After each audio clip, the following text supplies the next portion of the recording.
President Trump came to office, he inherited an American military in crisis. Thankfully, he delivered on his promise to begin rebuilding the U.S. Armed Forces. Last year, President Trump negotiated the highest level of defense spending ever, a down payment toward getting our military back to where it needs to be. But that's not enough. We face a more dangerous world today than we anticipated we would.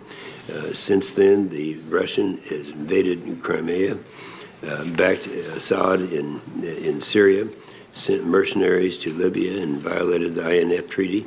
China began building islands in the South China Sea, harassing its neighbors more frequently and accelerating its military and nuclear modernization. The Bipartisan National Defense Strategy Commission report said if we're going to adequately fund the National Defense Strategy and take on these threats, it's going to take a 3 to 5% increase, net increase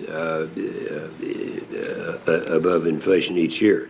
Now, that's what we committed to. We had a meeting here. Everyone adheres to the logic of this contract that we agreed to, but we're not carrying through with it.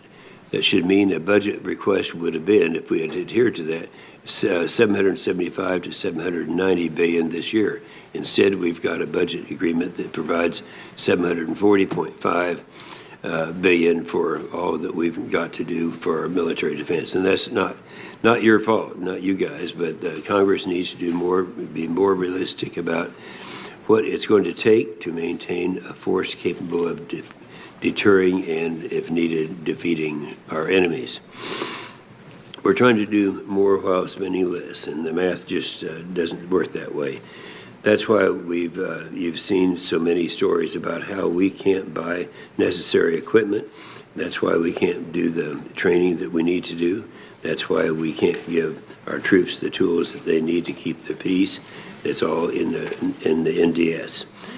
We can pay them now, or we can pay them later, and leave when our children, leave the debt to our children and grandchildren to pay, and they'll be doing it. So in the more dangerous world, if we don't fix the budget tragedy that we're facing right now.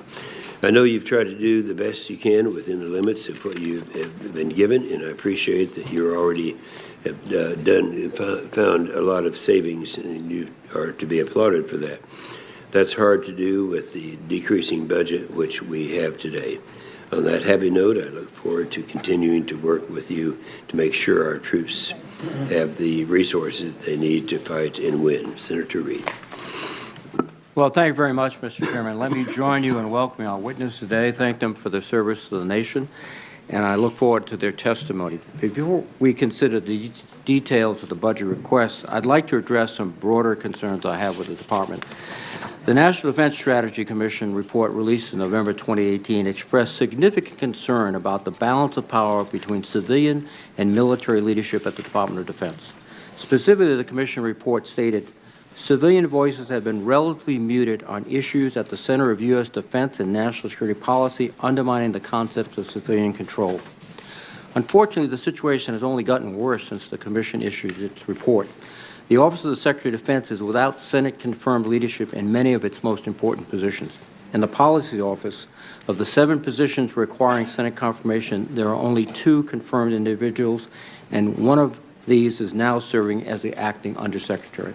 We just received a nomination for Undersecretary of Personnel and Readiness after a 2-year vacancy.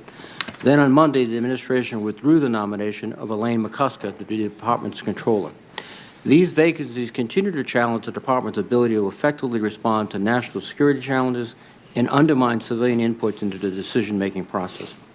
With political appointees largely absent, a large amount of work in the department is now being done by career civil servants, and they too are beleaguered.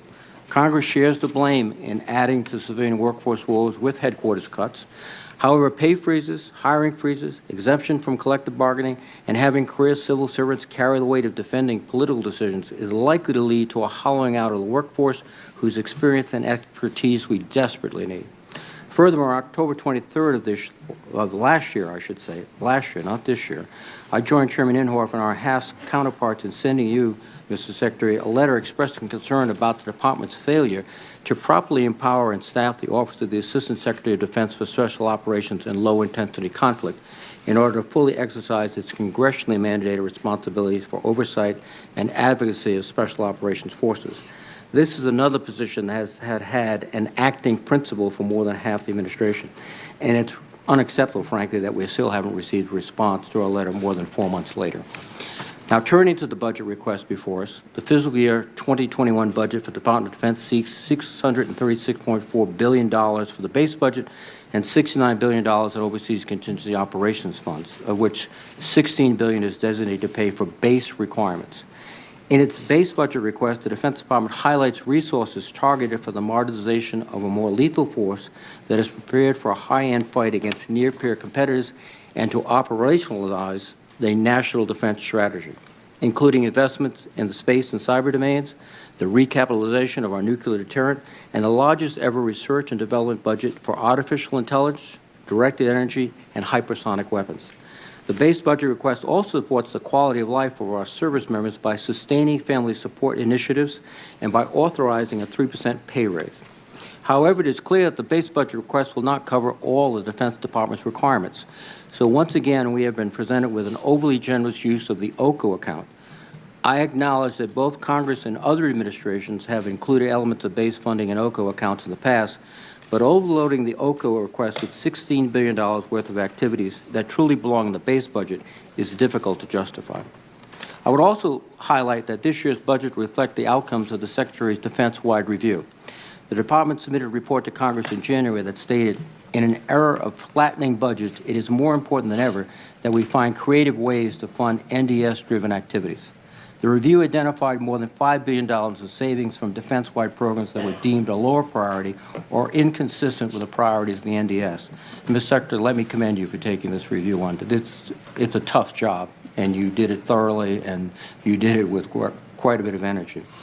Now, these savings will be taken, however, from among other things, health affairs, DoD schools, and cooperative threat reduction programs.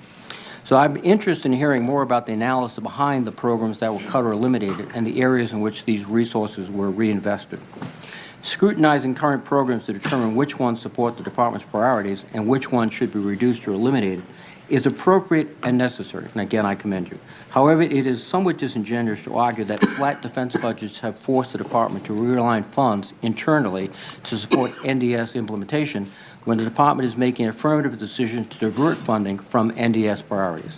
For example, the Department recently approved the transfer of $3.8 billion from National Guard equipment, additional combat aircraft, ISR assets, and amphibious ships in order to pay for the President's border wall. In addition, the budget request before us proposes significant cuts to initiatives like the European Defense Initiative. This is after funding for several military construction projects in EDI was taken out last year to again pay for the wall. Our close bond with our European allies and partners is one of our greatest strategic advantages and key to countering the near-peer competitors' competition of Russia. However, the cut to EDI sends exactly the wrong message to our allies and our adversaries. It is the responsibility of this committee to ensure the men and women we send into harm's way have the resources necessary to complete their mission and return home safely. And I'm proud that this committee, under the Chairman's leadership, has always worked in a bipartisan fashion during this process, and I look forward to working with all the committee members to come to a reasonable agreement again this year. Thank you. Thank you, Senator Reid. We'll now have opening statements from Secretary Esper and General Milley.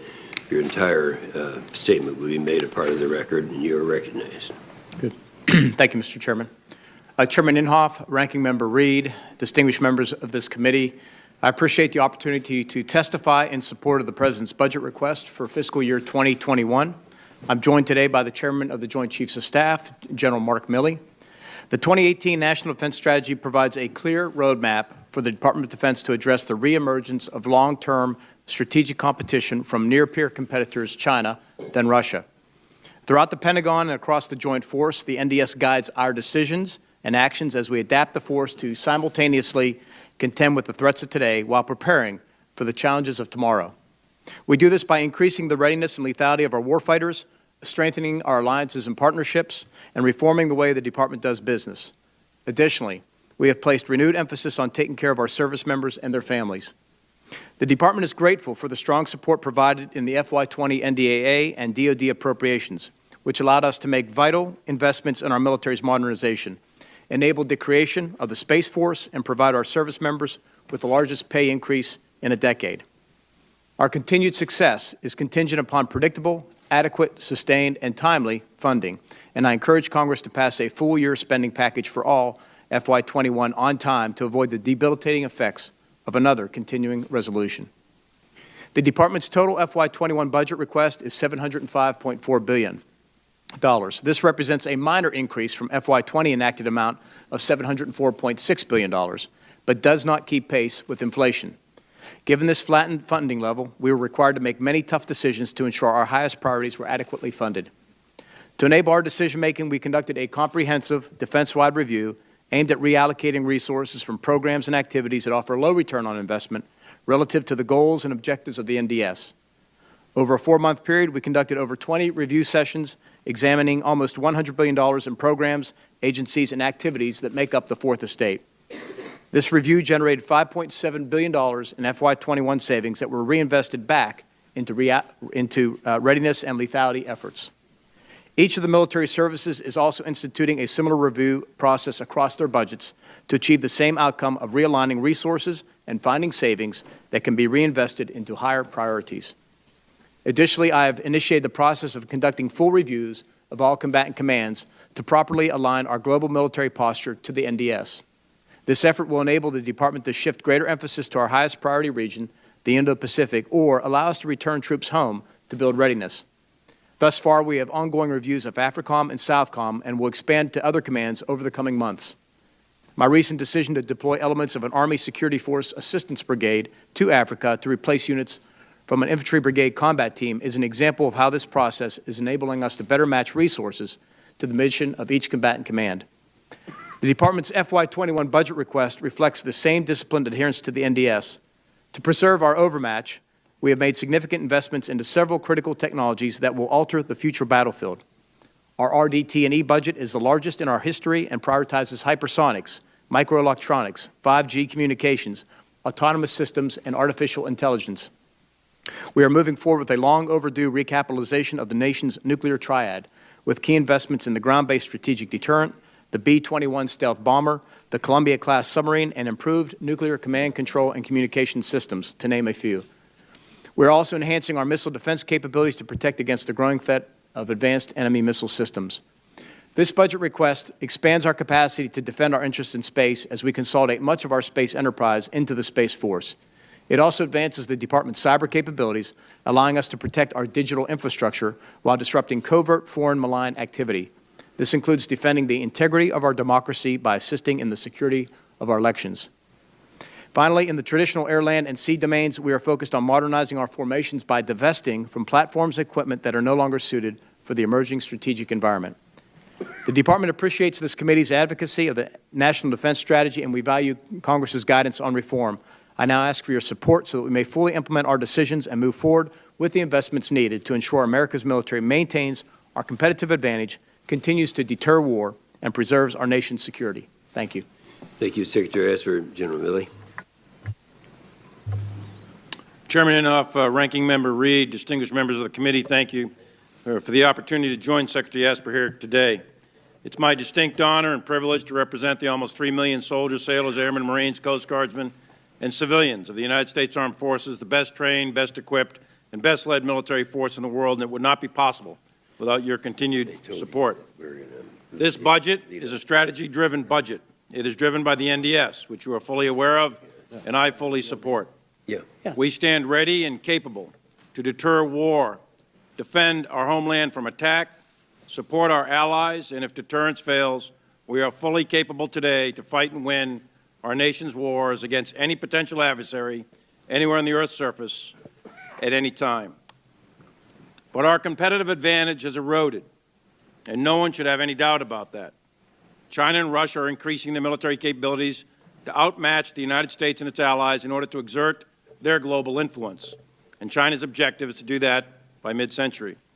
North Korea, Iran, and violent extremist organizations fuel regional instability and pose direct threats to partner nations and U.S. citizens. And while the nature of war is constant, advanced technologies have stressed our industrial age capabilities, concepts, and processes, and the changing character of war is happening in a very, very fundamental way. Additionally, we are recovering from readiness shortfalls and modernization deferments from 20 years of continuous warfare and a decade of fiscal instability. This year's budget builds on previous readiness and modernization gains, and I believe the FY21 budget submission is the best allocation of resource in a balanced way to support the National Defense Strategy.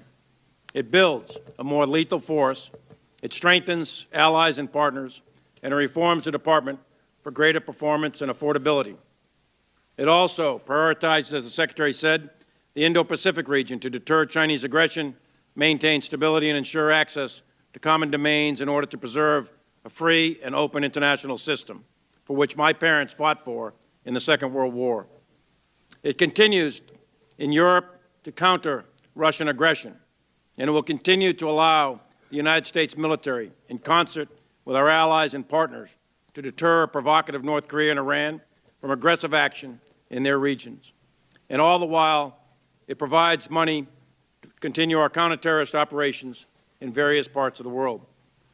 In short, PB21 supports a ready, agile, and capable joint force that can compete, deter, and win across all domains today and in the future, and it targets specific investments in readiness, modernization, leader development, support to our people and their families. It invests in our readiness recovery that was built over the last 3 years.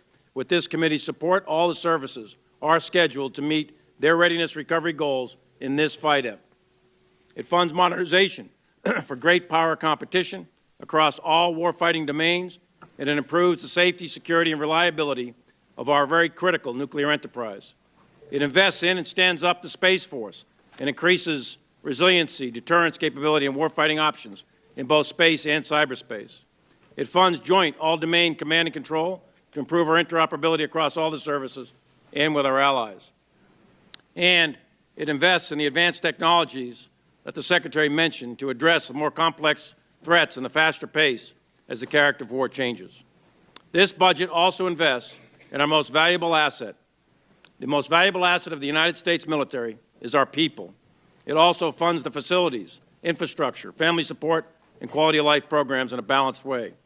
And it invests in education and talent management in order to develop our junior leaders with the values and intellectual agility to fight and win future conflicts. The lieutenants and ensigns of today will be the generals and admirals of tomorrow.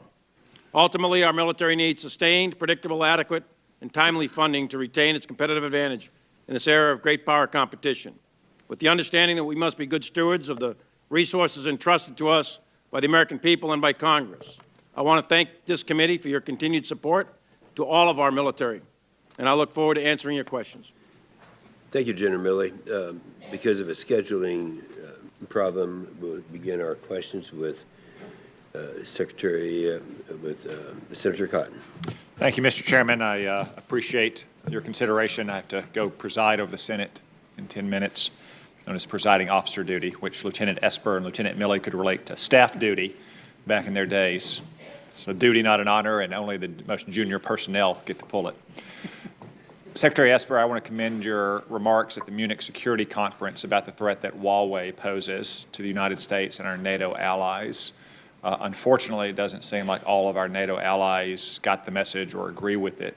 Could you talk about the threat that Huawei's presence in Europe, especially in nations where we have troop presence, threatens our security and NATO security? Yes, Senator. Since my first NATO defense ministerial in June of last year, so I've been to 3 or 4 now, I've had a common message, one of many, and this is the threat that Huawei technology imposes on our networks. And the message has been that if countries, if our NATO allies incorporate Huawei technology, it may very well have a severe impact on our ability to share information, to share intelligence, to share operational plans, and for the alliance to conduct itself as an alliance. The fact of the matter is some countries get it, many more don't.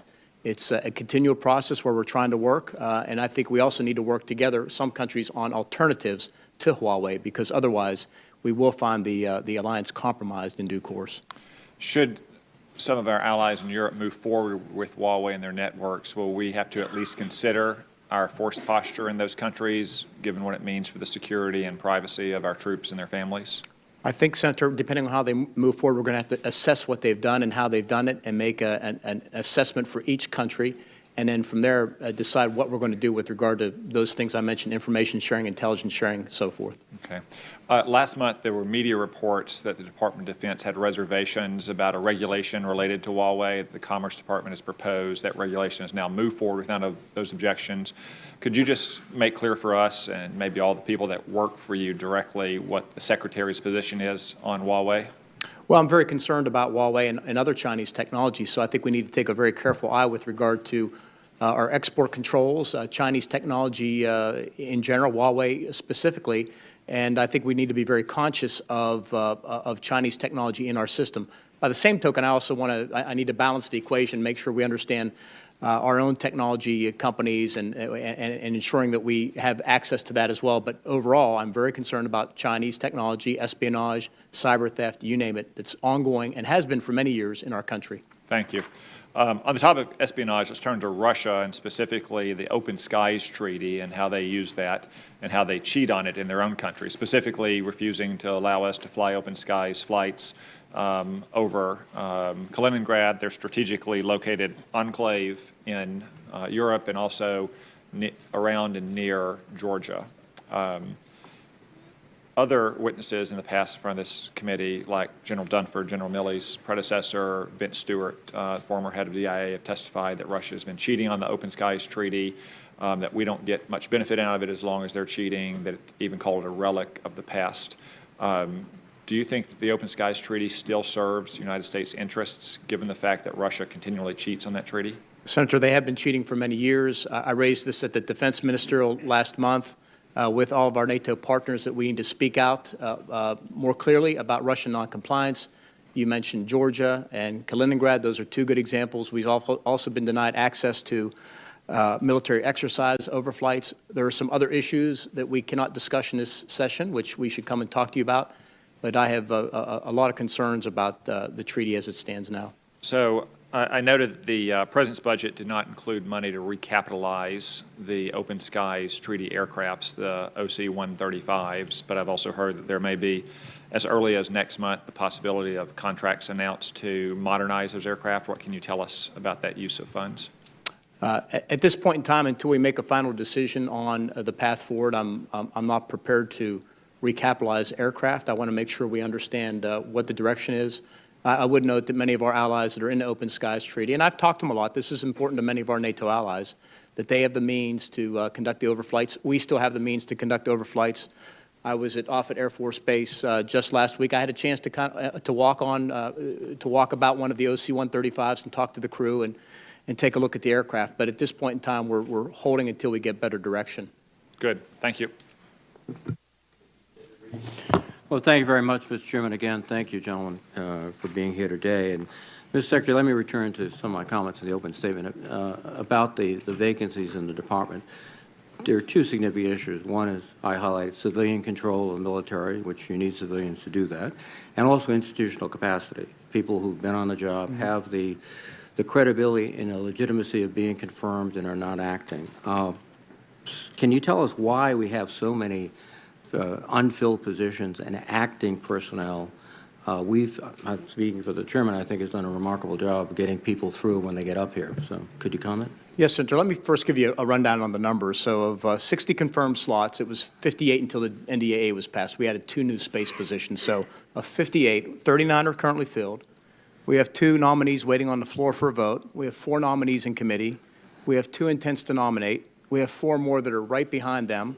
And then we have 5 more in the process. So of the balance, I think that's 6 in the balance that we have to identify positions for.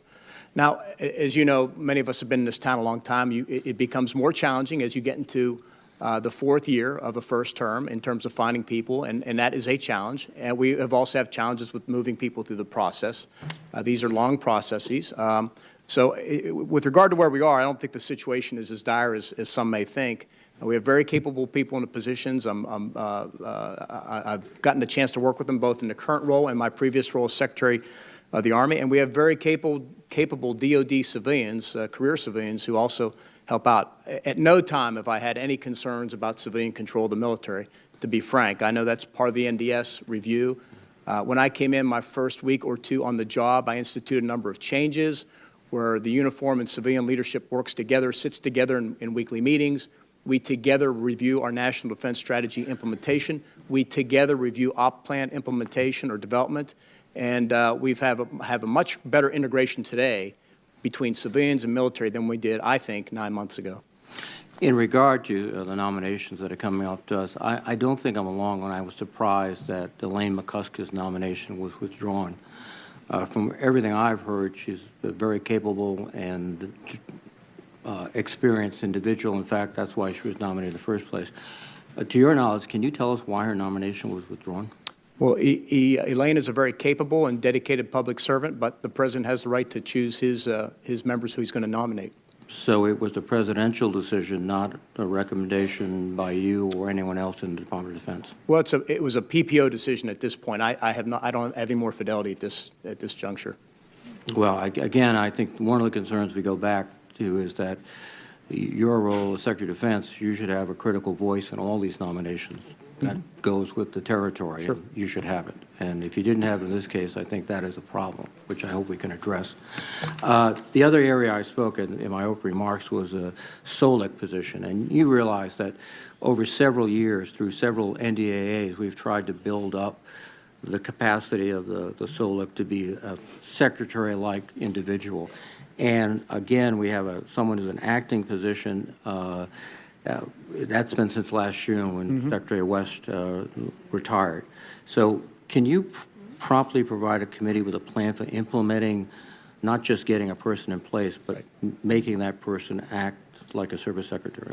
Yes, Senator. First of all, thanks again. I think you brought this up a month ago when we sat down together, and I was not tracking it. That's on me. I have a high regard for SOLIC. Believe it or not, I worked as an IMA reservist in SOLIC many, many years ago. But since then, we've taken a number of actions. So we're pushing forward on the nominee. We are looking at we are going to reconsolidate SOLIC back in the Pentagon. I've tasked the SOLIC to provide a number of recommendations on Section 922 implementation. We will begin frequent meetings between the SOLIC and myself and/or the deputy on a routine basis.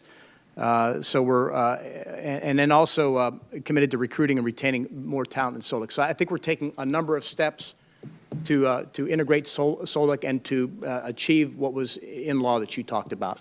Thank you. And I look forward to updating you on this as we go forward. Thank you.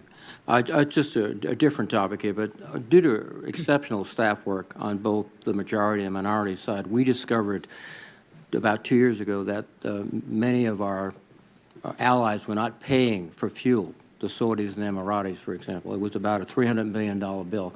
The Emiratis, when confronted with it, paid up. The Saudis are still paying.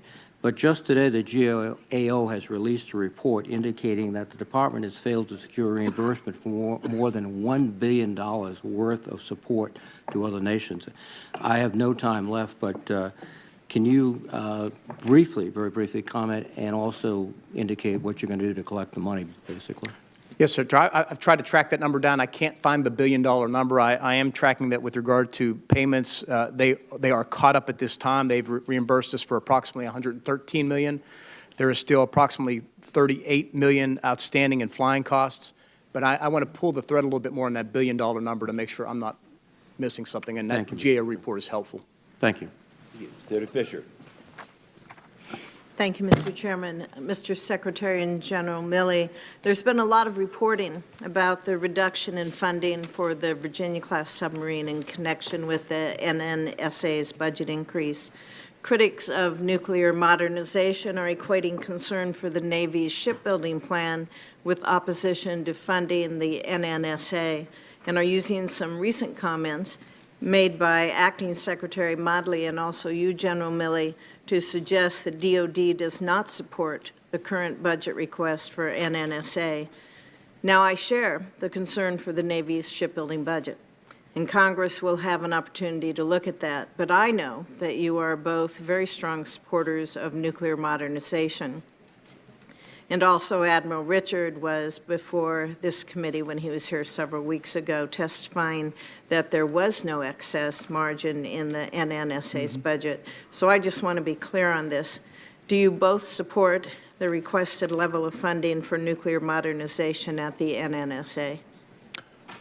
Senator, I do, and if you don't mind, I'll give a little bit explanation. I think it's vitally critical that we recapitalize our nuclear triad. That's why we placed that as #1 defense priority in terms of our funding. That means not just the platforms, the B-21, the ground-based strategic deterrent, and the Columbia-class submarine, but also nuclear command control and a few other things like long-range strike. But you also have to have the packages, the warheads, et cetera, the plutonium pits to go with that. So it's critical that those be funded and moved quickly forward so we can have them paired up in time to recapitalize and ensure that the strategic deterrent is modern by the year, beginning in the year 2030.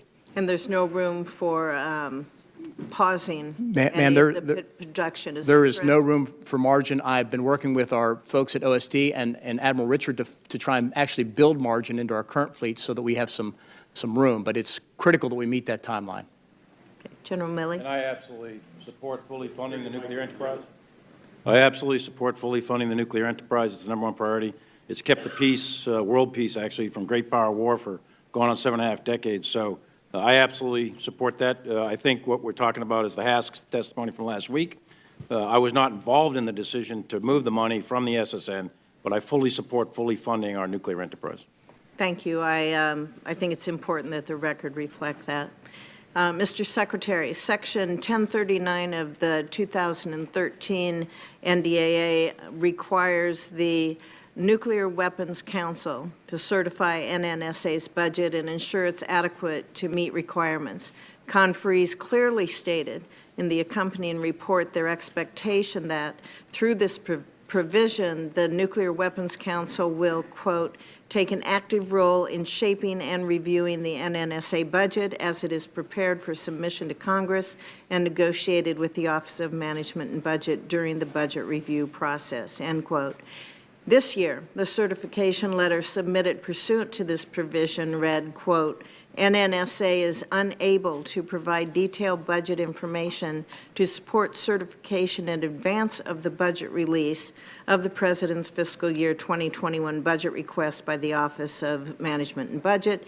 The NWC cannot perform the analysis required to produce a budget certification letter without this information, end quote. I think it's obvious that the process is not working. But what is your view of the situation, and how can we resolve this to ensure the intent of the provision is being met? Senator, I completely agree. I think we need to let the Nuclear Weapons Council work. I think that looking at budgets needs to begin very, very early, arguably in the late summer of the year before. I would like to have a look at that as well. I want to make sure that we're prioritizing the right things so that we have a capable strategic deterrent. I think if that were the case, then we would have been in a much different situation. We've already got agreement from NNSA to do that in DOE, and I got agreement also from OMB to support us on that. So I think it's very important, and we intend to implement that going forward. Thank you. As you stated earlier, this has to work together. It has to be on time in order to meet our #1 priority of the NDS. Also, Mr. Secretary, in the time since the budget was released, we've heard complaints, including many here in Congress, about things that either weren't included or were perceived to be underfunded in this budget. Ships, aerial refueling tankers, stars and stripes, rumors about a withdrawal from Africa, the European Deterrence Initiative, the list goes on and on. You've heard those. What's forgotten sometimes is that it is Congress that sets the funding level, not the administration. Chair, and thank you, gentlemen, very much for being that I'm very interested in as the chair of emerging threats and capabilities. And of course, one of those is hypersonics. And Secretary Esper, if I could focus on that for a moment. Excuse me. A key component of our NDS is assessing and recalibrating our posture with regards, of course, to the great power competition. China has a leg up, we can't dispute that, in developing technologies like hypersonic aircraft and missiles. And the technology could give users the tactical long-range capability to hit targets, yet with such speed and surprise that defending against them is very, very difficult great concern to all of us. So how is the DoD investing in deconflicting research priorities across the services? We have a lot of research going on out there to limit the duplicative spending on hypersonics. Thank you, Senator. And first of all, you're correct. Hypersonics is one of our top priorities in terms of developing capability, lethality in that field. We are doing very innovative work, and I would tell you it's more innovative than what you would see coming out of Russia or China. I can assure you of that. Good. We have maximized every dollar we put into this year. I think it's $3.2 billion, and over the FIDUP to make sure that we get inventory out in the field as soon as possible. Each of the services has a variety of programs. DARPA has programs as well. And through either collaboration between the services or through work through our R&E shop under Dr. Griffin, we're working very hard to make sure there's not duplication, but more importantly, sharing. And we see a lot of sharing between the services. So I'm very confident that in the next few years, we'll be deploying hypersonic weapons as the commanders need them throughout the theater, but in the Indo-Pacific theater in particular. Okay, just to be clear, you said it's $3.2 billion over FIDA? No, ma'am, it's $3.2 billion this year. This year, okay. And is that, you feel that that is sufficient? I asked multiple times to make sure, is that every single dollar we can put against it and effectively use? In other words, there's no more, one more extra dollar would be a wasted dollar, and I was assured multiple times that that was the max we could put into that. Okay, and thank you, Secretary. And how does this fit into our nuclear modernization efforts? It certainly gives us, we're talking about conventional systems here. It gives us an incredible strike capability below the nuclear threshold, which is important to reach out at long ranges, to strike somebody with precision at speeds of 5, 10 times the speed of sound with great capability. And it's going to give us a lot of reach, which is what we'll need in a conflict against a near peer. Absolutely. Thank you. And Mr. Secretary, I know that we're embracing innovation at every level possible, and I appreciate that within the DoD, and we're modernizing to give our warfighters that tactical advantage over our adversaries. And of course, another area I'm interested in is quantum information systems technology, again, one of Mr. Griffin's areas. But we are exploring options for quantum integration in a variety of areas. However, we hear from various industry that DoD requirements are too broad for the current scope of research. And what the industry leaders are recommending is that the DoD refine their requirements, and this can help drive unified efforts to advance rapidly, first in a narrow area instead of slowly across a very large spectrum. Can you speak a little bit to some of the advances we're seeing in quantum information systems? Yes, ma'am. Quantum definitely is a top priority. It's probably in the top tier, if you will. Dr. Griffin's very passionate about this. I'll have to go back and get you an answer. Typically what we ask of industry, though, is they ask us not to give them requirements per se, and they ask us to tell them the solution we're looking for, help us, tell them the problem we're trying to solve, and let them help us develop the solution. So this is a little bit different than what I typically hear. So I'd like to run this down and come back to you on And it. certainly, we'd love to partner on that. It's just critical that in some of these areas that we see in emerging threats and capabilities, a lot of the discussions that we have, that we are very focused on advancing technology and working with industry partners, small businesses, and so forth in that area. But I do appreciate you both, gentlemen, very much for being here today, and look forward to working further with you. Yes, Thank ma'am. you. Senator Jones. Thank you both for being here and for your service. I really appreciate your opportunity to come here. Secretary Esper, it would come as no surprise to folks here that I have been advocating Redstone Arsenal to be the head of Space Command. You and I have talked about that a good bit. And in May of 2019, before you were even the acting secretary, the list was winnowed down. There was a series of visits, an extensive process. It was winnowed down to a few sites. The Redstone Arsenal was a part of those. Space Command was supposed to be announced in the fall. It wasn't, and we're in March. It's still not. And then yesterday, Lieutenant General Thompson testified before the House Armed Services Committee that the Air Force had been directed, and I emphasize the word directed, to go back and open this up. He said, open up the aperture and look at all of them, including some non-traditional locations, and that they would establish the criteria, which I thought had already been established months, if not a couple of years ago, and that none of these, the list, Redstone Arsenal, others were on there. So, you know, a cynical person would, in today's world, think that there was some political electoral politics coming into this, into play into this, because Congress has wanted to do this, and we've been supportive, but now we're going to get delayed again in opening this process up. So I have a series of questions. Number one, did this come from the White House? If so, who? If it didn't, or if it did, was there pushback? If not, if it came from you or others, tell me how that process came up to open this up again, because a lot of folks have been looking at this for a long time. Yes, Senator, it came from me. All right? I'm the responsible party. During my talks on the Hill prior to my nomination, and more particularly after my hearing here, I visited the House, and I heard from members on both sides of the aisle that they felt that the process that had been run was unfair and not transparent, and there were a number of complaints. So I directed at that time we pause in place. I took a briefing on it along with Deputy Secretary Norquist, and we did not feel as well that it was transparent enough, that enough states, members, et cetera, had a chance to participate. So we directed it to be revisited and a different approach be taken, where they outlined the criteria, the screening criteria by which a place would meet as a qualifying material, that we would go out to all members and offer them to nominate locations, if you will. We'd screen from there, but do a very iterative, transparent thing where members can also comment on the criteria. We would update at various points in time, and then keep narrowing it down, much like we did on Futures Command, till you got to the final site. So that everybody had confidence that it was fair and there were no politics involved in it, and that it was the best site for the mission at hand. I regret to say that process began late. I had another revisit with them about a month ago, which is what probably prompted that testimony, but I'm the one that did it. It was my initiative, simply to make sure that there was transparency and buy-in and consent from members who were interested. How long will the process take now? It's going to take several months. I think I don't see anything being announced. If it helps assure you, I don't see anything being announced before the election. All right. Fair enough. And in fact, I would probably, regardless, I think it's best to keep it out of the election for the reasons that you cited. All right, let me ask you about a concern that I think has been raised by a couple of folks here, and that is the transfer of funds to build the border wall.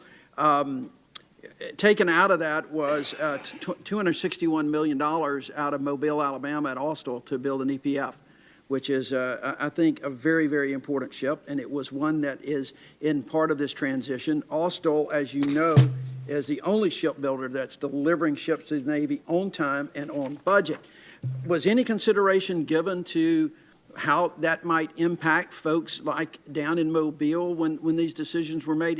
And the first part of that question, though, is I want to make sure I understood the reasons. The reasons for this part of the money is strictly for trying to close off drug smuggling. It has nothing to do with immigration, but drug smuggling. Is that correct? It's under this authority, the 284 authority. It's directed at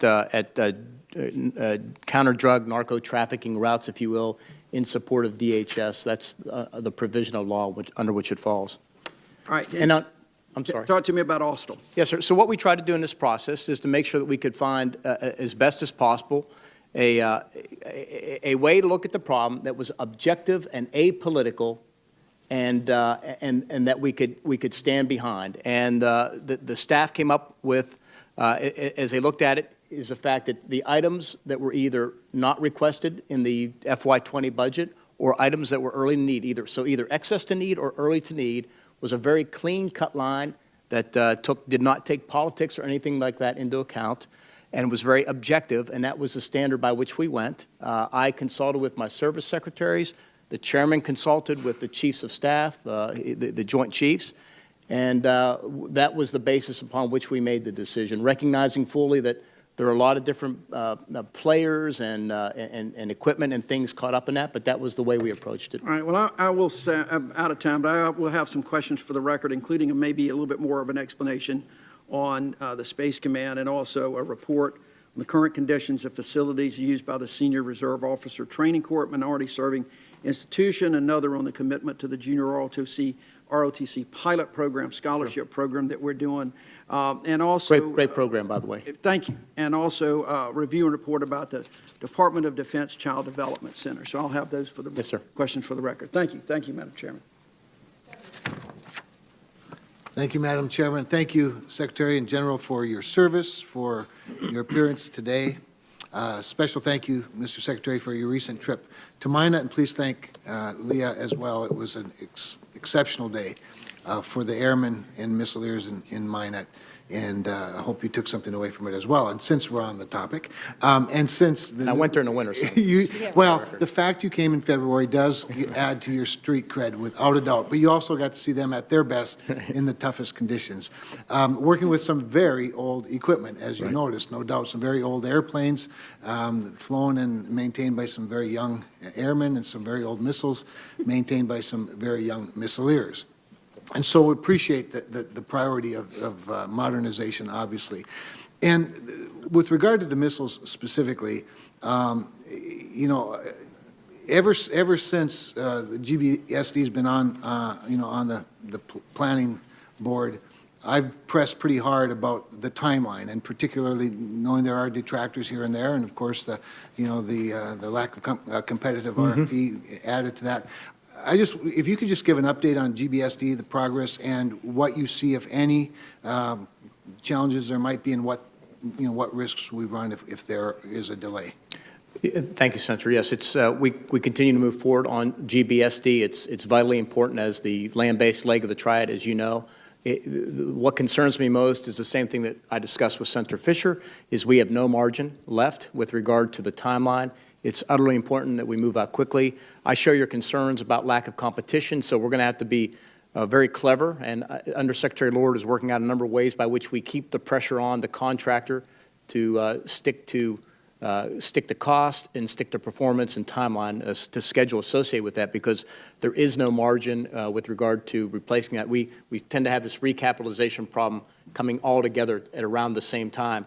But that said, I'm also looking for ways to build margin in that leg of the triad. Are there different things we can do to extend it? And then, as you know, I have personal concern after speaking to folks there is to make sure we maintain the health and vitality and readiness of the missile force itself. A very important mission and a very tough mission when you have a chance to get down one of those silos and experience what they go through.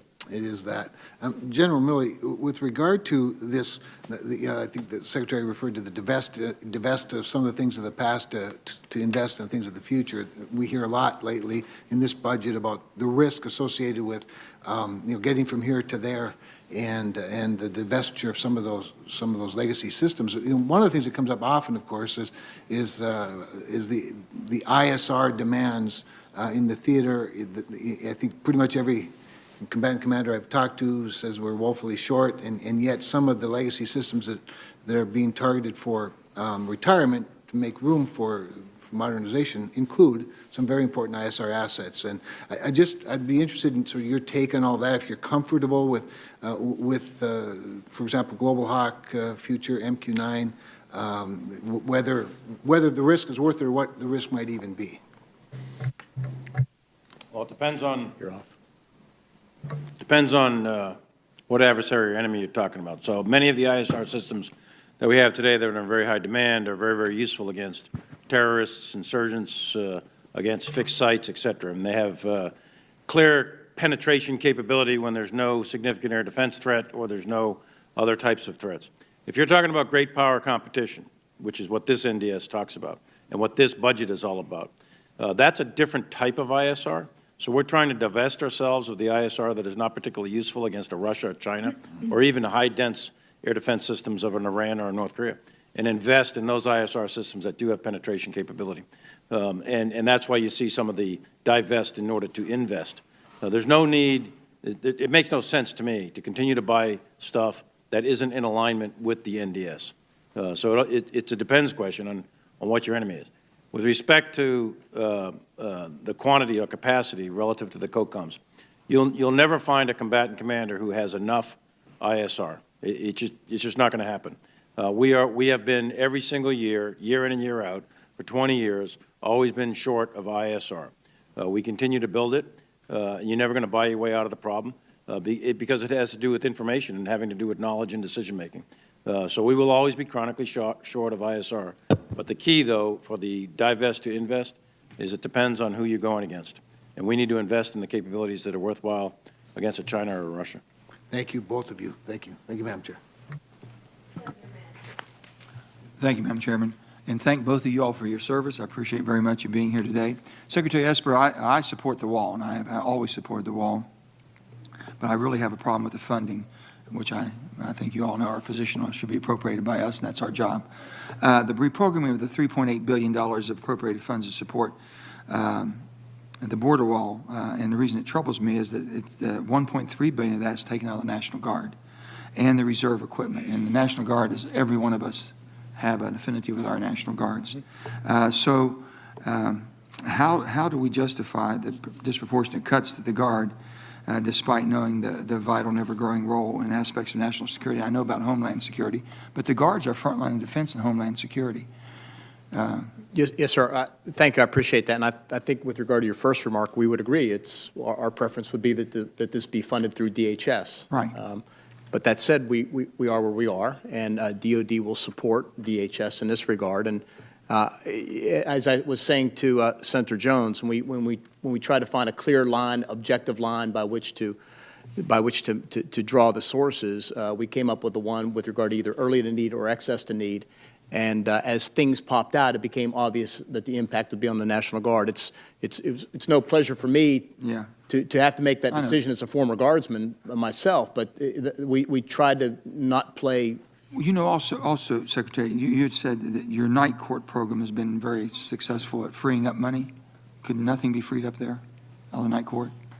Well, I spent 22 sessions over 4 months, and we found $5.7 billion out of a 99 to free up. We started again this year, so I did find 5.7 to put into our NDS priorities, Senator. Mm-hmm. Another thing I would just say, since the tags and the governors are so intertwined, right. Had they had any forewarning of this whatsoever? No, sir. The only forewarnings went out were the consultations I had with the service secretaries and the chairman had with General Langell and the service chiefs. Another question is, I've just been briefed on the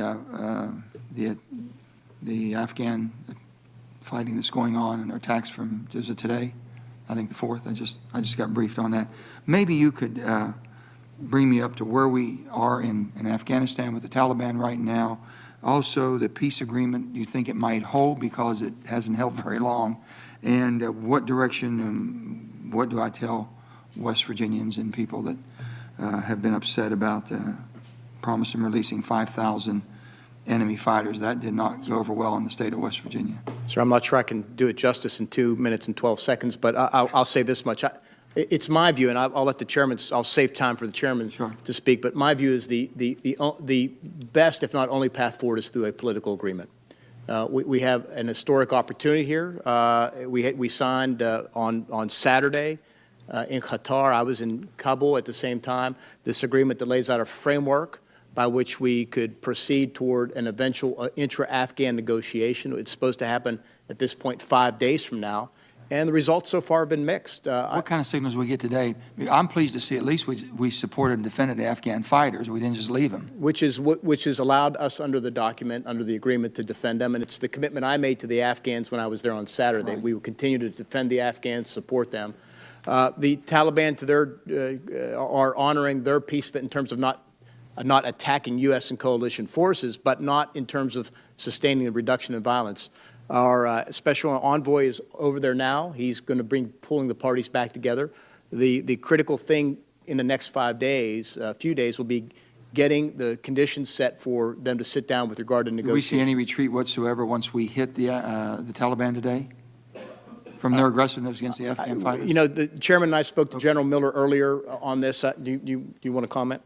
Yes, Senator. Bottom line is there was a variety of attacks over the last 24 to 48 hours. They're all beaten back. They're at small little outposts. We did use U.S. air in support of our Afghan allies. What is important, though, for the agreement, we're on day 4. This was small, low-level attacks out on checkpoints, et cetera.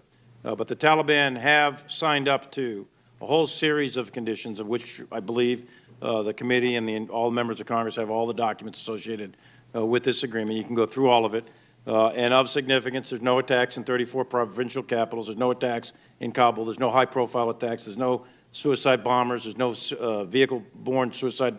No attack against U.S. forces. No attack against coalition. There's a whole laundry list of these things that aren't happening. Yes, there were significant numbers of attacks, small attacks. They were all beaten back, and we will continue to We've support. seen that they've been able to control their field fighters, right? We saw that over the 7 days where they were able to go from a high of about 125 attacks a day down to about 15 a day. They issued out instructions not to attack. That's correct. So we don't know what caused this. Well, keeping that group of people on board is a challenge. They got their range of hardliners and softliners, and so they're wrestling with that too, I think. Yes, sir. Thank you, Chairman. Thank you both for being here. General Milley, I want to address, and both of you actually on this thing, you mentioned ISR just now, and I agree 100%. One of those perfect examples, I want to lead into my question about asset allocation, is JSTAR is going to ABMS and then the JDC2 development. This is a lot of moving parts very rapidly, and I'm shocked at really the progress we've made in the last year. I know we're not in a classified environment. I'm not going to go there. I want to know, first, Secretary, if you don't mind, the allocation of resources. After we take about 14 or 15% for overhead in the DOD, what's remaining after that, we allocate almost a third. Is that consistent with the NDS refocus on the maritime that General Mattis talked about back in 16 or 17 relative to standing up to our major competitor, China? Yes, sir. First of all, it's not cleanly a third and third. There's a traditional background. Normally, Navy has the highest, Army usually has the lowest, Air Force in between, and there's a lot of different things Actually, I'm sorry to correct, but the 21 budget, Army and Navy are almost equal. No, sir. They're quite different. Okay, well, we'll take that offline, but Okay. I'd like to see that because the numbers I have are a little bit different. The Navy's at 207 Correct. billion, and the Army at 177. Okay, go ahead.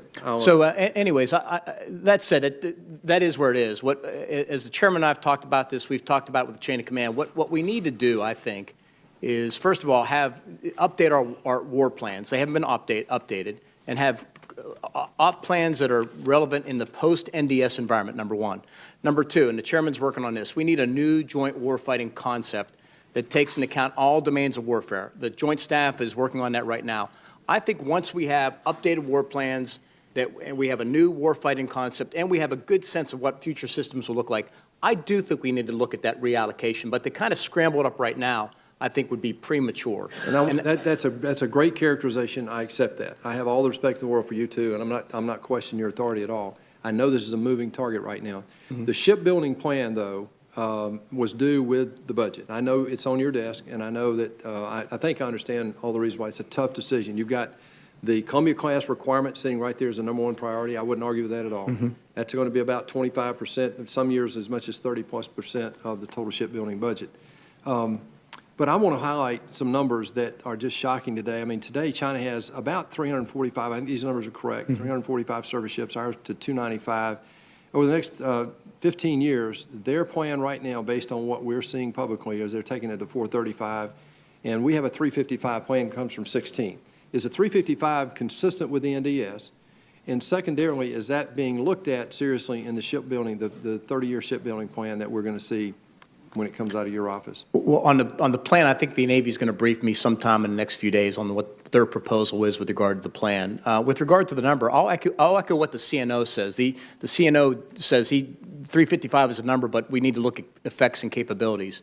But if you want to stick to the number, my gut feeling is we need more than 355, not just to deliver effects, but we need presence. But is that a function of lethality as well? And given we're not hamstrung by INF anymore, and with ranges and new capabilities that we're also developing? I think as I've laid out my plan, my thinking, because we're going to run some internal war games to look at a range of options. Navy has some ideas, CAPE has some ideas, some think tanks have done some good work. I think some core principles we've worked around is we have to have more ships but smaller. We need to have, I believe, more attack submarines. We need to move more quickly into unmanned. And in all cases, we need to have distributed sensors and shooters. We need to have the ability to be survivable in this environment.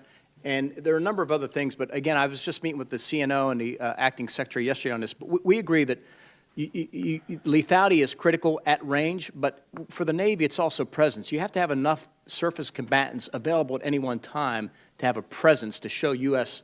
assurance, deterrence, et cetera, which is why my instinct is that we need more than 355. Well, we have many more combatant commanding areas that, other than the Indo-Pacific, that we are responsible for today. Yes, there are many responsibilities, whether it's counter-drug or maintaining freedom of the seas and all that. We have the world's greatest Navy, and we need to keep it that way. General Milley, going to one other thing, we're talking about finding every $1 billion around. You've railed about this, and I have too, so has the Secretary. You got 23 seconds. Go after CRs. Tell us exactly what continuing resolution, 12 of the last 13 years, we've hamstrung the military with a continuing resolution for at least the first quarter of the fiscal year. We're in the 6th month of our fiscal year. We haven't even started this process yet. So we're facing down another CR this year. It'll be the 13th in 14 years. Mm-hmm. And so we are estimating now, your service directors, surface commanders have told us that roughly in aggregate, it's about $5 billion per quarter. Per quarter. Per quarter. Lost buying power. General Milley, tell us how it really affects our readiness and our recapitalization efforts. That's over 10 years, $50 billion. I mean, that takes care of a lot of these long-term shipbuilding issues that we're talking about. Mm-hmm. Well, I'm already over time and I haven't even started. But no, you go, sir. I would just tell you that it's a very ineffective, inefficient way of managing the taxpayers' money, because industry can't rely on a steady cash flow and stream and predictability in industry. And then we, in terms of programming and acquisition, et cetera, our program managers can't rely on steady billing as well. So it's a very inefficient way. We're budgeting basically 9 out of 12 months or 6 out of 12 months of a year, and that's just no way to run a railroad station. It's just not a good way to do it. Well, thank you. CRs are not good. I do. Yes, sir. Just a quick follow-up. One thing that the DOD is going to come with you soon, Senator, is a legislative provision. Other departments of the federal government have it. It would seek legislative authority to transfer any expired Navy funds, which otherwise would go back to Treasury, back into the SCN account. Our conservative estimate is this would free up another $1 billion a year that we can go back and put back into shipbuilding. Otherwise, it goes back into the Treasury. And it would be money that you've already appropriated and authorized to us for this purpose. I want to indulge the chairman for one last comment on this. We're working with OMB too, and I think there are opportunities in there where we're going to give you some freedom, and our appropriators to give you some freedom within the current rules that they've never envisioned before, because they never realized how expensive this is, to give you some latitude that when you are in a CR, you're not as hamstrung as you are today. But I agree with General Milley. This is an absolute travesty. Particularly important for the shipyards. Thank you. Thank you, Madam Chair, and thank you to our two witnesses, to the chairman and the secretary. I appreciate each of your service. Testimony today has been about this budget being directed toward the National Defense Strategy. General Milley said about something, why would I purchase something not aligned with the National Defense Strategy? And we've also heard in an era of tight budgets. So where in the National Defense Strategy is there a phrase, a border wall on America's southern border? Senator, there's Homeland Security is in the National Defense Strategy.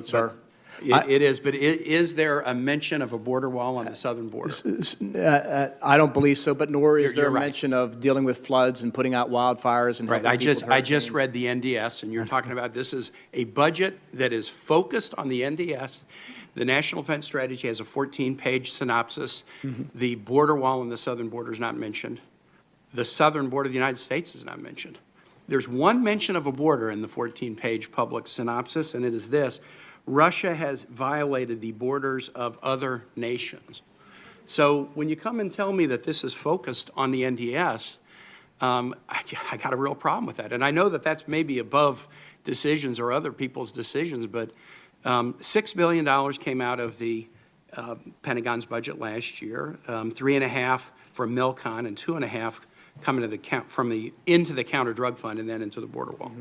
Mm-hmm. You have done a reprogramming, I believe, of 3.9. There have been earlier questions about that, 3.8 into this counter drug fund. There's also been a report in the Washington Post that there's another shoe to drop, and about $3.7 billion is likely to be taken out of MILCON. Is that accurate, or should we expect to see that? That is not an accurate number, but that is a possibility that could happen, yes, Senator. So the number may not be accurate, but is it likely that we're going to see another tranche taken out of MILCON? We could. I don't want to put an estimate on it at this point in time. So, I mean, it's just, I can't imagine a scenario in which this committee, I'll just say it bluntly, would allow a Democratic president to take money out of the defense budget to use for defense priority. I cannot imagine it. I appreciate, Secretary Esper, that you, in response to Senator Manchin, said the preferred way would be to have a tough appropriations battle, appropriate money for the border wall, and then spend the money appropriated for the DOD within DOD accounts. I think that makes perfect sense. But, you know, it's hard for you to look us in the eye and say this is very focused on the NDS when I can't find mention of the border wall or the border in the NDS. And when earlier witnesses have testified, though this be an emergency, it's not a military emergency. Let me dig into another issue. When you do, just using the 3.8 figure, you do that transfer within the DOD into the counter-drug fund and then use that for the wall. Is that transfer subject to the transfer authority that we give you, where there's a general transfer authority in the Appropriations Act where you can transfer up to $4 billion a year within DOD accounts with notice to Congress but without approval? Is that 3.8 transfer within that $4 billion transfer authority?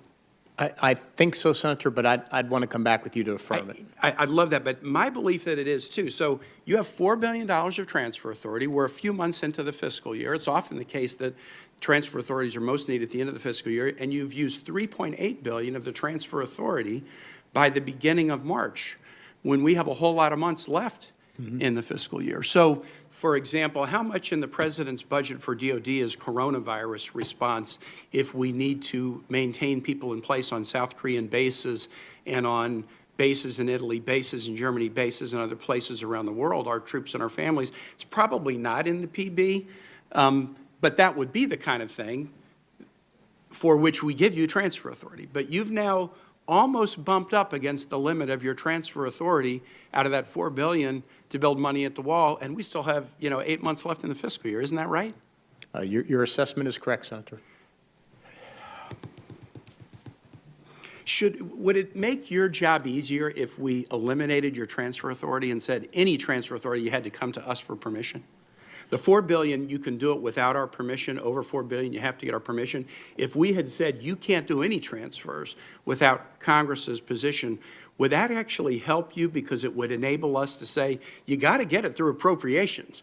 If you want something for a wall, if you want to fight climate change, if you want to fight gun violence, you got to get it through appropriations. Because if you had to come back to us to ask for authority to do that $4 billion transfer, then we could actually keep the money in the budget that is directed toward the National Defense Strategy. Senator, there's no head of any organization that wants his or her hands tied by narrowing the options. You always want to expand your options in your maneuver space, so no, not necessarily. But in an odd way, aren't your hands kind of tied in this way? I mean, if money can be taken out of your budget to use for DHS or to battle climate change or gun violence, if it can be taken out of your hands, that's sort of a tying of your hands in terms of putting together a budget that promotes the National Defense Strategy, isn't it? Senator, I recognize what you're saying. Like I said, the President has declared a national emergency. We've been tasked to support DHS, and if it's legally available, we intend to support DHS. I appreciate your answers. Thanks, Madam Chair. Thank you, Madam Chair. Good to see you again, Secretary Esper and General Milley. I want to talk about the killing of terrorist leader Qasem Soleimani. It's been about 2 months. I agreed with that important decision to take out that terrorist leader, who has a lot of American blood on his hands. Despite the ridiculous politicizing that we saw at the time, people almost cheering that we were about to go to war with Iran. Unfortunately, it should have been a unifying issue. It's now been 2 months.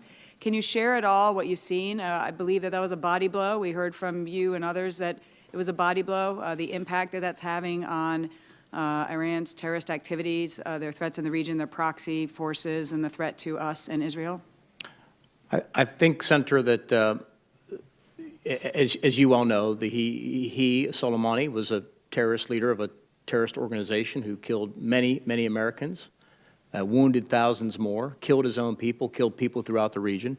Very capable adversary, but I think it's clear that taking him off the battlefield has set back the IRGC and the Iranian government with regard to spreading their malign activity throughout the region. I think by the same action, we have restored deterrence to a degree. And so for all those things, I still believe it was the right call made by the Commander-in-Chief. As do I. Thanks. General Milley, you got anything to add to that? I would add that absolutely think it was the right call. And I second the idea that we reestablish deterrence. I think that's really critical, and we can talk about that in a classified form, exactly what makes me believe that, but I do believe that's been reestablished. Thanks. Staying on Iran, the reports of coronavirus there, again, another totalitarian, opaque country. I don't believe anything they're reporting or the way they're going to handle it. But there's been reports that 23 members of parliament, 10% of the parliament, a senior advisor to the supreme leader, vice president, deputy health minister, all contracted the virus. Are you seeing anything related to the impact, especially with Iraq, with our forces in the region, or how that may further put pressure on the regime, both internally from their own people as they are failing to deal with this? I think that center becomes a factor, obviously, as we see this unfold. Authoritarian countries having a problem with transparency and being forthright with their folks. Quite honestly, though, my attention has been focused on the three priorities I've been outlining internally to my commanders. One is protection of our force, our service members and their families. Number two, safeguarding our mission capability. And number three, supporting the interagency. Great, thank you. I want to totally change topics here on military sexual assault. So last year, I worked with your predecessors, and I championed reforms that made it into the NDAA, specifically focused on improving the process from a report forward, the investigative process and the support going forward after a report has been made. When I went to Yuma in Arizona, I had heard that they had no special victims counsel there full-time, that oftentimes victims were waiting a significant amount of time before they got to meet with an SVC, which they often wanted before their first meeting with investigators. So I put in the bill that they needed to have an SVC available within 72 hours, every single victim. We now have a full-time one at Yuma, for example, but we're seeing this all over the country now. And victims are able to get their special victims counsel quicker and have a more immediate response. We're also hearing other reports of just increases to NCIS and how that's having a positive impact. So just a question, given the successes, we still need to prioritize implementation of those provisions. Can you report back to me on anything else you're seeing in the field and the implementation? Yes, ma'am. First of all, your efforts and assistance in establishing the Sexual Assault Accountability Investigative Task Force are directly helping service members. We have a lot of good information data so far, both factually and anecdotally. The department has approved all 22 recommendations in the 4 critical focus areas. They are all now policy, which I'm pleased to report, and we're in the process of implementation across the board. And the task force continues to meet the track implementation. So a lot of this is moving on. It's critical to reducing timelines for cases and ensuring the best evidence for consideration. And I'd love to come back or send a team up to update you, but it's always seems to be moving in the right direction generally, and it's having an impact. Great, thanks. And the next thing we want to now focus on, obviously, is prevention, stopping these crimes from happening in the first place. And we've talked extensively about this. I don't know, General Milley, if you want to pipe in and, in your long experience in the military, how we get to the front end and preventing these crimes from happening in the age groups where it's happening. We know exactly what we need to get after, but what we've been doing for training and prevention is just not working. Again, I want to thank you for your personal leadership, but the key here is the chain of command and commanders and non-commissioned officers, starting at the senior levels, but also going all the way down to team sergeants and team leaders and first-line supervisors. And everyone is Sergeant Major of the Army used to say, not in my squad sort of thing, or not in my squadron, or not in my battalion. This takes ownership, and you have to embrace it completely. And it's a function of good order and discipline of the force, for which commanders and commanders alone are personally responsible and should be held accountable for the good order and discipline of their force, regardless of whether it's sexual assault or drugs or crimes of violence or whatever it is. The key here to success is commanders. Thanks. I'm over my time. I look forward to continuing to work with you on this issue. Thanks. Thanks, Madam Chair. Thank you both for your service and for being here today. I sent a letter last month along with Senator Murphy to express my frustration that the Navy budget included funding for only one Virginia-class submarine, and reports that you signed off on a decision to shift $1.6 billion in funding from Virginia-class submarine construction to the National Nuclear Security Administration.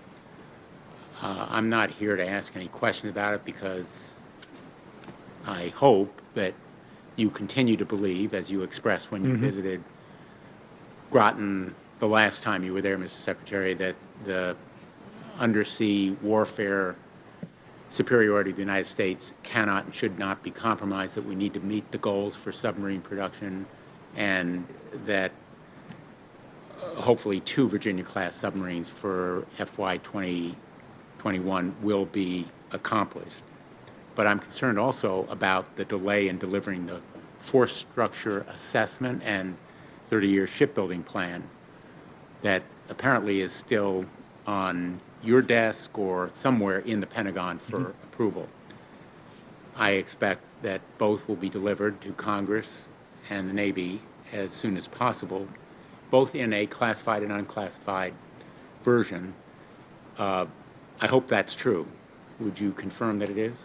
Senator, I've been briefed about a week ago on the INFSA, the Integrated Naval Force Structure Assessment. I have yet to be briefed on the 30-year shipbuilding plan. Of course, they cover different timelines, different horizons.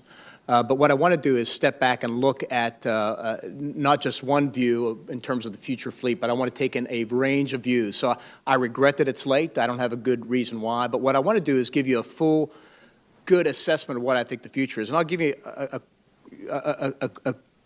quick note on this. I'm a big believer in the tax subs. I believe it's an advantage we have, a distinct advantage we need to grow, both in terms of capability and capacity. I was very impressed by the trip I had up to Groton. But the numbers I see right in at least the INFSA right now for the tax subs, I think the number needs to be higher. So what I want to do is take a broad look at this in light of an approved op plan, in light of other ideas out there, and make sure that before I sign off on it, albeit late, while it may be late, I want to make sure I get it right, or at least I'm comfortable with it, because I do think we need a bigger fleet, and I think we need to put more emphasis on attack submarines. Well, you couldn't find a more enthusiastic and passionate supporter of a bigger submarine fleet, and I hope we have an opportunity to discuss that I think the chairman's with me too on that. before our markup in May on this committee. I want to shift slightly to a point that's been raised by at least one of my colleagues, Senator Verona, the coronavirus impact on not only our servicemen and women and their families, grave and important as it is, but also on, for example, F-35 production.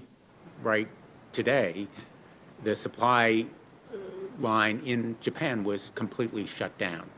That's just one example of our defense industrial base that could be gravely impaired by coronavirus. And I'd like from you and the chairman an assessment of what the impact is likely to be, what you're doing about it, and what your plans are to be more specific. And by the way, I was disappointed by a report that I saw. I'm not vouching necessarily for its accuracy, that you indicated that American military commanders were warned overseas, quote, not to surprise President Trump on the coronavirus, end quote. So maybe you can respond. Yes, sir. First of all, I was disappointed by that story as well. It's completely wrong. It's bad reporting at its worst. I've been very clear with my commanders, both privately and publicly. I said this at a press conference at Monday. Our 3 priorities in this order are protection of our service members and their families. Number 2, safeguarding our missions, which could include production. And then number 3, support to the interagency. The commanders have all the authorities they need, and I'm providing them resources to make decisions. They've made any number of decisions. I don't think I've had to make one. My one request of them, and the chairman will vouch for this, is if you're going to make a very big decision, a high-profile decision, give me a heads up, because I want to make sure that we're integrated across the interagency, that HHS knows, that state knows, indeed the White House knows, and that Congress knows. Because that's what I got to do. I got to make sure we're integrated across. So that was a bad report, completely false. And Chairman, if you want to add anything on that. Senator, thanks. 2 things. One is I was in the VTC. All the secretary said it was to Abrams, General Abrams, over in Korea. All he said was, hey, look, if you're going to make the decision of imposing this emergency declaration that he has authority to do, please give me a heads up so I can make sure everybody here in D.C. is informed. That's all it was. It wasn't any kind of thing where trying to squelch people. So that was a mischaracterization. I read the article, and I was in the thing, and it struck me as very odd. But more importantly is the impact on the military. On the uniformed military, we have a demographic that's different than society at large, young, healthy, fit. To date, we've only got, unless there's some new ones today or something, but the reporting I got as of 24 hours ago is we've got 1 uniformed member that's come down with it over in Korea. A couple of family members. We're screening lots of people. So in terms of the numbers relative to the whole, very small impact. Secondly is on exercises. There are exercises mostly in Indo-Pacific that we're taking a hard look at. One of the CPXs, for example, at the request of the ROC chairman, was canceled over on the Peninsula of Korea. There's some other exercises that are being looked at, scaled down, or canceled, or postponed. So there might be some impact on exercises. But broadly speaking, right now, the impact on the uniformed military is very, very minimal break. We are also preparing to help whatever the nation needs, and we've got all kinds of plans, and we're able to support other agencies as necessary and as required by the President and Congress. To include our medical research institutes, et cetera, we're all hands are in terms of supporting this effort to come up with solutions. My time has expired. I want to thank you both. I want to suggest respectfully that telling the American people more about those plans, to use your word, would be reassuring. You know, the enemy here really doesn't it's become panic. Lack of stronger. information. Lack of information, lack of panic, and Exactly. And these aren't classified plans and all that kind of stuff. This is stuff that we could easily. It's not like the enemy. No, that's right. We could easily let people know. Right. Completely agree. Thank you. Thank you, Senator Blumenthal. Senator Sullivan is going to ask questions now, and I'm going to pass the opportunity. Thank you, Madam Chair. Gentlemen, I want to thank you for your exceptional service. I appreciate our meetings yesterday. I think both of you are doing an excellent job for our nation. General Milley, I wanted to just get a little bit more. You have stated publicly, you stated in our classified hearing on the Soleimani strike, which I thought was not only constitutional but in this nation's interest. You mentioned about your duty, how you saw that strike after you read the intel. As we all know, General Soleimani wasn't in Iraq on vacation. He was there targeting the killing of more American service members, which he has a long history of doing. Almost half the service members in Iraq at the time were Alaskan base forces, so this was something that was particularly of interest to me. Can you succinctly say what you've said otherwise, because I think it's very important to hear directly from you, someone with over 35 years of military experience, service your country, about what you thought your duty was after reading the intel? Well, what I had said publicly, and I reiterated it in classified sessions, was reiterated it in more detail, was I believe the intelligence was compelling. I believe it was imminent. And not only was Soleimani have a long track record going all the way back to the Beirut bombing of being involved in that, but more importantly, his command and control role and what he was about to do. And I believe that I, Secretary Esper, the President, and many, many others would have been culpably negligent had we not taken the action we did, because I think many Americans would have died as a result. So I believe it was the right thing to do then, and I believe it was the right thing to, I still believe that, and I believe we contributed to reestablishing deterrence with aggressive action from Iran. So I appreciate that. I think reestablishing deterrence anywhere in any theater is actually really hard to do, and you've been able to do it so far, and I appreciate that. Mr. Secretary, we had a good discussion yesterday on this issue of the DPRI, and I'd like to get your views. You know, there was language in the NDAA from last year that essentially has the two of you focusing on the DPRI and the issue of, I think the National Defense Strategy is warmly and strongly received here in the Senate in a bipartisan way. But if you look at our force posture, particularly in the Asia-Pacific, it's stale. A lot of it exists really after World War II or the Korean War. How are you thinking about that, and how should we be thinking about that here in the Senate? Thank you, Senator. I do think we need to take a fresh look at our force posture in the Pacific. By the way, I think we need to take a fresh look at our force posture everywhere, which is why we're doing these COCOM reviews. So I'll be working my way through these to look at just these things. And by the way, we're finding some things already that just don't make sense. But with regard to Indo-PACOM, absolutely, we should think about what it means if we have to face off against China in the year 2035 or 2049. DPRI is one example of something that was developed many, many years ago. And I know it's a little bit tricky. There's a lot of diplomacy involved in this, but I think that's something also we should take a look at to make sure that we are well postured, particularly our Marine capabilities, our Marine forces, to not just be able to respond flexibly, but also be able to train and sustain our forces in the region for an extended period in So light of that. can I dig into that a little bit with you? The issue of training, I think, is a really important one, whether it's on Guam, whether it's other places, Okinawa, for example. We don't get the opportunity to do a lot of training in those places, and I think to have sustainable deployments, but also keeping our forces sharp, we need good training areas. Would you agree with that? We absolutely, I mean, training is it's the lifeblood of a unit's effectiveness, is ability to train, maintain, and equip their force. Well, we look forward to working with both of you on that continued important reassessment that you're doing. The other issue that I know I've been raising quite a long time, Mr. Secretary, you might remember in your confirmation hearing, you mentioned that if the Air Force in its upcoming OCONUS decision on where to place the next squadrons of KC-46s, did it in an area that was co-located with over 100 fifth-generation fighters, that it would provide the United States with extreme strategic reach, and it would show that to our potential adversaries. The TRANSCOM commander testified last week that one of the most stress-capable aspects in their #1 readiness concern was the air refueling fleet. My question to him and to you and the Secretary of the Air Force yesterday, having a deployment of KC-46s in the OCONUS bed down in an area that can reach multiple COCOMs, like a place like Alaska with the 105th Gen fighters, from your perspective, what message does that additionally send to our adversaries? You've already talked about the issue of extreme strategic reach when I asked that question earlier. Well, I think two critical needs for our forces right now are to have that strategic lift, refueling, and sea lift, by the way. But the location of Alaska gives you great reach in terms of whether you go across the pole into Russia or toward China. When you couple it up with the amalgamation of forces, it does put the enemy in a different posture. Your adversary is in a different posture because you now have that reach, that lethality at hand and ready to do what it might need to do if called upon. Great. Thank you very much. Senator, if I might, I General, also please. don't want any adversary to walk away thinking that the United States of America cannot project power because of a stress on the tanker fleet. We can, and they should have no doubt about it. Yes, we're giving up 10 KC-10s and 13 KC-135s, but we still have almost 500.